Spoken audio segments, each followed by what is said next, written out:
What up? Welcome back to the show. Happily sees it. It's a Friday evening. Beautiful day. I can't believe it's what is it? Probably like 7 o'clock, 6 or 7 o'clock, and it's all bright outside. The sun is out. Um, what up? Quick one today. Quick one today. But a powerful one. I think the title should say that you have superpowers.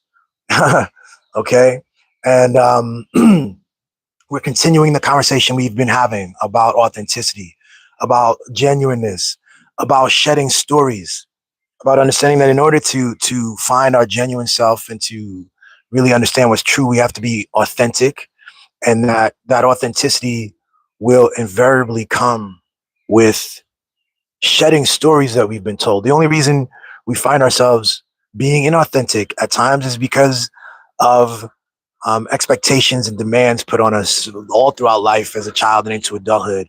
Um, and we start to lose a sense of who we are and what we are. We take on these other stories. But you have superpowers. I'm going to give you a couple of examples. First and foremost, one we talked about before, sight. Just the amazing gift of sight. Your eyes are perceiving the world. Your eyes act as a camera lens. The cones and the rods are interpreting light as it bounces off of light and shadows as they bounce off of objects, and you get a sense of reality through that, and it reverse engineers the data that it receives to give you a sense of spatial reality so that you can see things, so that you can know where the wall is and know and see colors and differentiate between colors and understand distance. Okay, that's a superpower. You think that's nothing. You think it's just some, oh, what? I can see. Yeah, you take it for granted. Until, of course, we don't have that power. And then you miss it very much. But it's a superpower. It's phenomenal. It happens without your effort. It happens without your effort. You just do it. Communication right now that I'm communicating with you, that the words that I'm saying, that we can agree on a set of symbols together and that they can mean the same thing, and that I can exchange a set of ideas with you, that the symbols that I'm saying, the noises that I'm making with my mouth in the wind, that they hit your ears, they resonate, and you can cross-reference those symbols against some definitions, and that we can both understand each other. That's a superpower. It's brilliant. It's something you take for granted. You take this for granted the same way kids take for granted, young kids take for granted Wi-Fi, take for granted flat screen touch screens. They just assume it. They don't understand it. And sometimes, older people, we like to complain like, oh, they don't appreciate. Well, you don't appreciate shit. You have superpowers. Spatial memory, yo. I'm sitting outside right now. I don't even have to close my eyes, but I could close my eyes. I can remember what upstairs looks like. I can remember my bedroom. I can think about things and try to sort of place things if I'm looking for something. My mind can recreate patterns and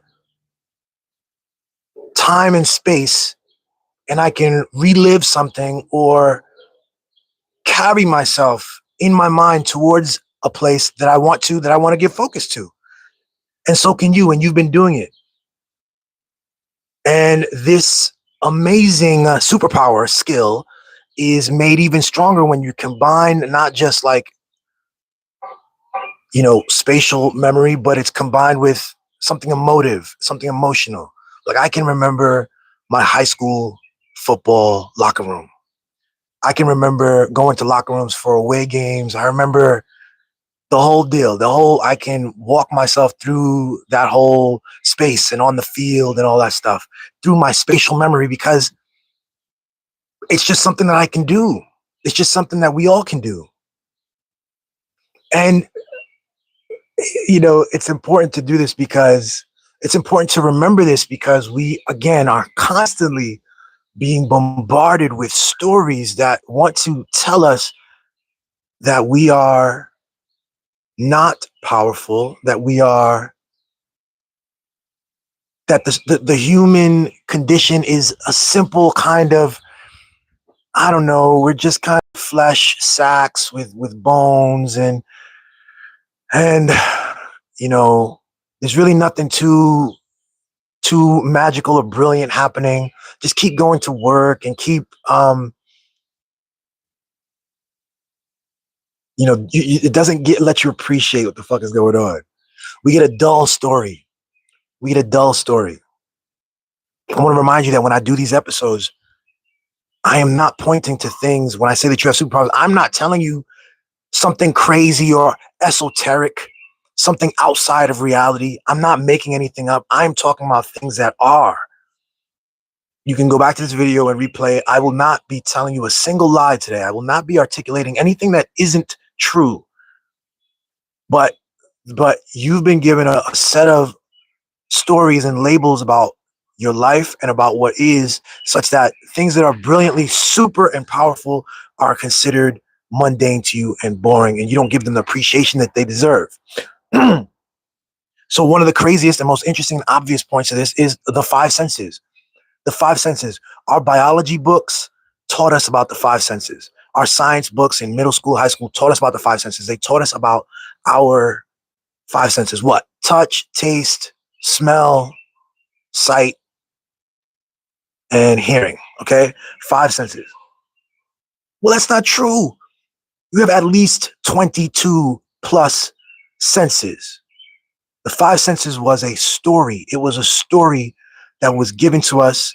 It was sufficient for a while. It was sufficient in a context. It was definitely sufficient in middle school and high school, but it is not what you are. And if you are committed to the five senses story, you are committed to a dumbing down of what you are. You are committed to a story that is simple enough to kind of enjoy, but at the end of the day, it's such a departure from what actually is, from what you actually are, that it robs you of the appreciation of it.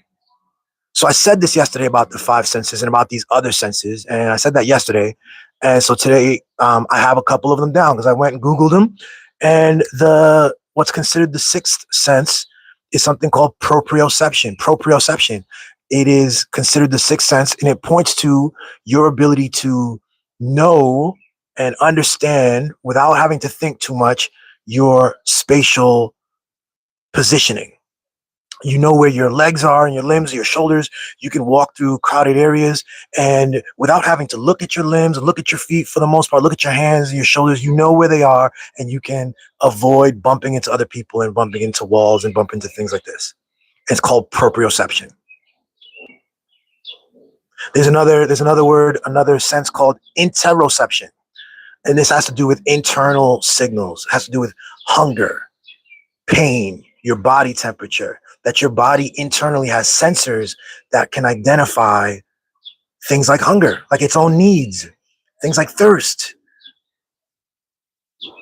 It identifies it, it feels it, and all of your cells are reacting to this, and certainly your brain, and the signals provoke you to then act to address the pain or to address the hunger, or even your body temperature. It's too hot to do something different, to go out into the coolness. Equilibrioception has to do with balance. It's a more specific look at your balance and how your body has a sense of balance on its own without your effort. Intuition is considered a sense. It points to a kind of knowing that you have without needing to reference anything. And these are just four more senses that we could add to what we call the five senses, when in fact, as I said, the number is more like 22. The scientific community has poured into the human condition and has elaborated on the five senses to give us an even deeper and more complex story. And this is why on this podcast, we're so interested in words. We're also so interested in concepts. We're interested in stories, because the stories are what we interact with. The story we haven't heard, we believe what we believe becomes true. And if you've been given a story of five senses and you believe five senses, and you know, it can work. It can work, but it's very important to be open. It's very important to be open to a more complex. So imagine hearing about interoception and it's five senses. All mad, get mad, reject it. No, no, no, no, no, no, no. Sight, touch, taste, smell. That's it. I don't want to hear about these big ass words, these made up words, these newfangled senses. Imagine that. Well, it's not something you really have to imagine. It's like this is what we do all the time. We have people who insist on and commit themselves to old stories. And when given new information, even information that doesn't even contradict, like these new senses don't necessarily contradict the five senses. They do contradict the framework. It doesn't make sense to talk about yourself as having five senses anymore. It's not true. You might need to toss that one out, bud. It's not real. You have superpowers.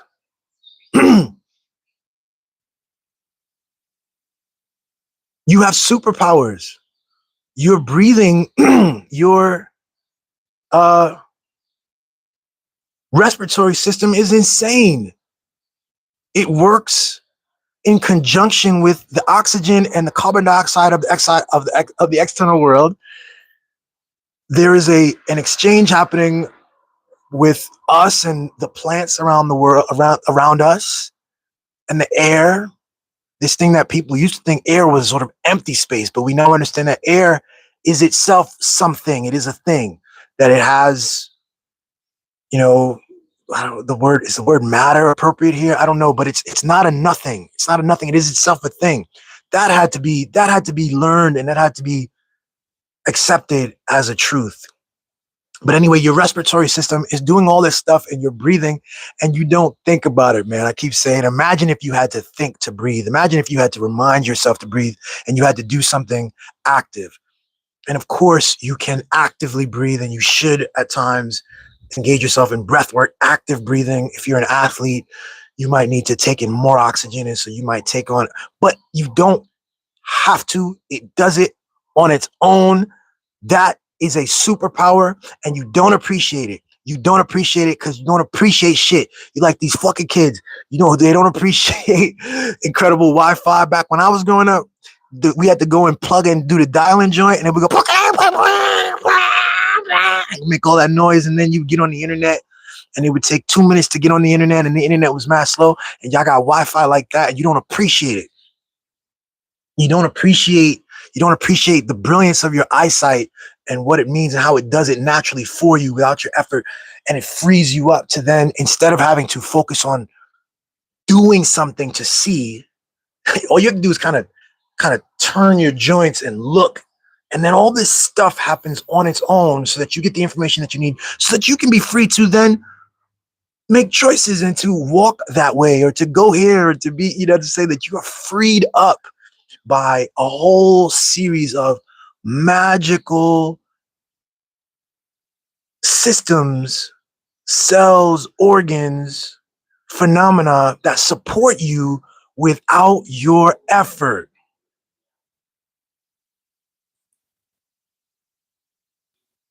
You're a superpower. You're full of superpowers. And we have to reclaim that and come and tell that story and own that story and really get to know that, not to really, I hope this can spark an interest. You can get further and really sort of understand and get curious about what you actually are.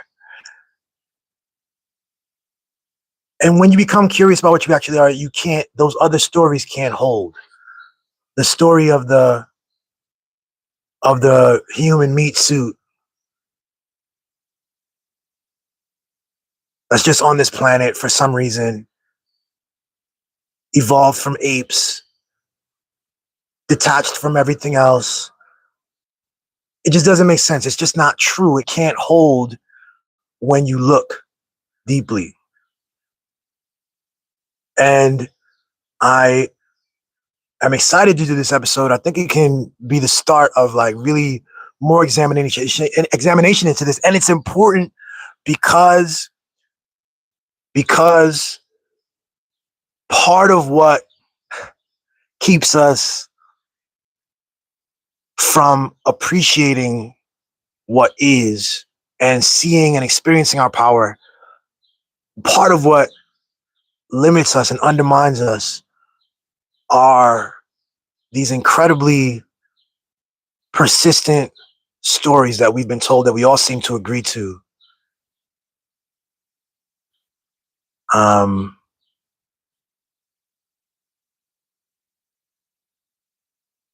that misdirect us from loving ourselves, from seeing our potential and our power, from experiencing what we want. It produces anxieties, causes us to fear each other and hate each other. I keep telling you, man, turn off the cable news, turn off these so-called information sources that rob you from this, that dull your senses, actually, that dull your brain and dull your senses, dull your sense of reality. Tell the deeper story, get familiar, get excited about what you are and what it means, and then begin to walk and live and create from that place. Then it'll shock you. It'll shock you, yo. You're brilliant. You're brilliant. You are supported. You're miraculous. Your existence is miraculous. Live that way. Know that. Know that. Once that becomes, once you know that in your nervous system, you know that on a level that is deeper than just like consciousness. Like if I asked you to say you're miraculous, you might agree with me, but because I brought it up. But once you know that, the world opens up. And again, everything I've said here is just true. There's nothing I've made up. None of this is esoteric at all. None of this speaks to something outside of reality, something intangible, invisible. This is all what is. We are simply remembering. We are simply shedding false stories, these cloaks that undermine and limit our powerful truth. All right? Deeper than stories, deeper than words, you are. That's how I see it. That's how Billy sees it. Thanks for checking me out. Subscribe to the channel. I'll be on tomorrow. I want to continue this. All right. Have a great weekend. Peace.